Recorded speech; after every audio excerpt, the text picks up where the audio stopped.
Y'all, this is a variety kid. So, as some of y'all know who follow the tech industry, the iPhone 5C from 2013 didn't do very well. Yeah, in fact, 91 Tech, this wasn't really based off of features, it was based more off of like how well it did and how badly it aged and stuff. But however, like he said that he called and other people called the iPhone 5C the worst iPhone in terms of that stuff. Yeah, so I was going to say that the iPhone 5C was basically a recycled iPhone 5. It's basically with only 4 new feature improvements. There was a bigger battery, there was a slightly better front camera with like a backside illumination sensor. I believe there was more LTE bands.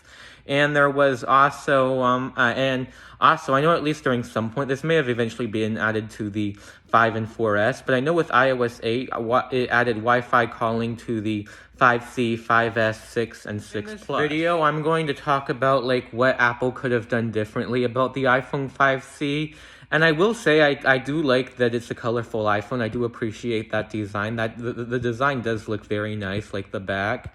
But however, I don't know. I mean, I was going to say, overall, in summary, the iPhone 5C should have been more like a 10, what the 10R, 11, or 12 was, because like those iPhones had like at least some of the new features of the more premium model, whereas the iPhone 5C was basically a recycled iPhone 5, as I said before. But anyways, we're going to talk about like what they should have added and other stuff, like what they should have priced it at and the other stuff. Okay, so first of all, the A7 processor, yes, they should have added this. They did that with with every other budget iPhone, including both iPhone SEs.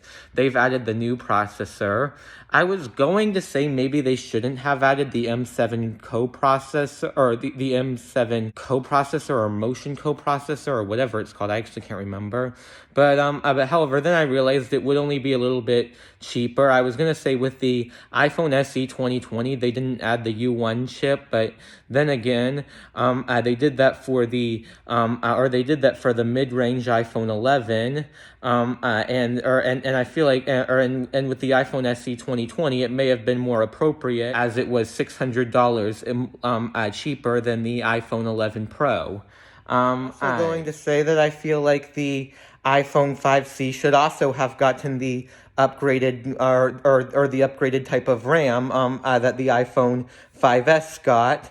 As when Apple upgrades the RAM, or as when Apple upgrades the RAM type, the iPhone with the new processor would get it. I was going to say, to be clear, it would still have 1 gigabyte of RAM like the iPhone 5 did, as the 5S didn't get a RAM upgrade from the 5. Is Touch ID. I don't think they should have added this. I was going to say maybe at one point, because maybe they wanted to make it sell well, and that was a good selling feature of the 5S. But however, then I realized, I don't know, I mean, I feel like even if they were to make the iPhone 5C a notably better version of the 5, I feel like they would at least, I feel like their goal would be at least to make the 5S sell better, unlike what they did in 2018 and 2019, where the budget ones sold better than the more premium 10s and 11 Pro models. Because I don't know, I feel like that should be their goal, because the 10s and 11 Pro models were really expensive, so naturally it would be that way.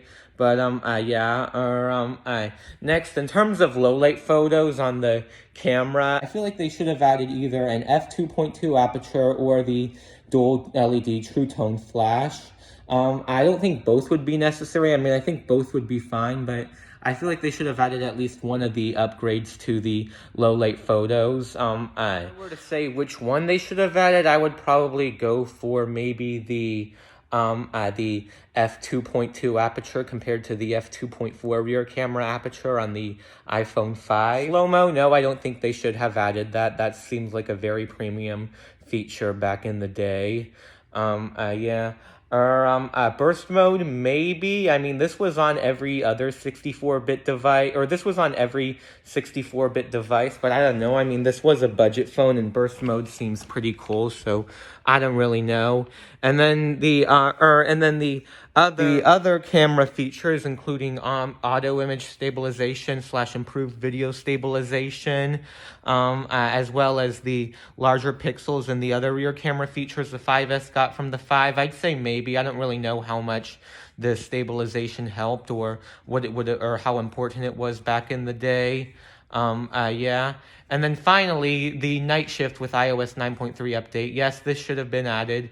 It was meant for 64-bit devices, and if Apple were to do it the way I would have suggested, the iPhone 5C would have gotten a night shift with the with the iOS 9.3 update. So in terms of I don't know. I mean, I was gonna say that with the 10R, it did have some features that the that the 7 Plus and 8 Plus didn't have, even though it was more expensive than them, like the dual camera, 3D touch, and it also had a lower pixel density screen. However, I was gonna say I think the iPhone 5C should have had everything that the iPhone 4S didn't have, with the exception of the 64 gigabyte storage model. I feel like Apple should have stuck with 16 and 32 gigabytes of storage, because budget iPhone of its more expensive counterpart has always come with less maximum storage. However, I do feel like with the release of the 6 and the 6 Plus, they shouldn't have made it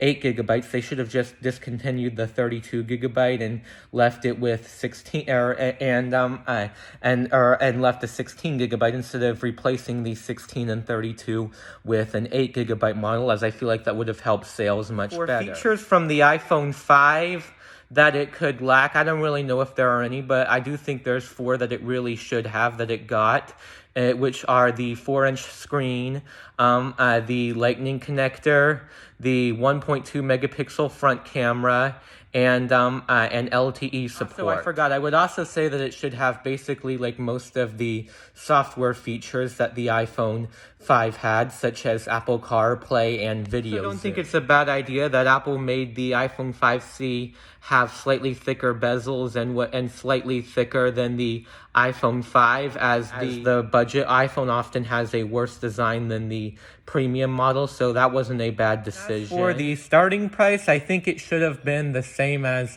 what it was, $549 for the 16 gigabyte and $649 for the 32 gigabyte. And I do think that they should have, and like they did, they should have discontinued the iPhone 5, especially in this scenario, as the 5C is the upgraded iPhone 5, and the iPhone 5, and if the iPhone 5 wasn't discontinued, it would probably follow the same price reduction scheme as it normally does, and would be the same price as the 5C, and therefore the 5C would dominate the sales, or as it overall would most likely have worse specs overall. And also in terms of iOS 11 and iOS 12 support, I don't know how much it should have gotten. Maybe it could be trimmed back, even if all the other devices got it. I mean, I was going to say I couldn't really imagine the iPhone 5C getting iOS 12, even if it was designed, even if it had more iPhone 5S features.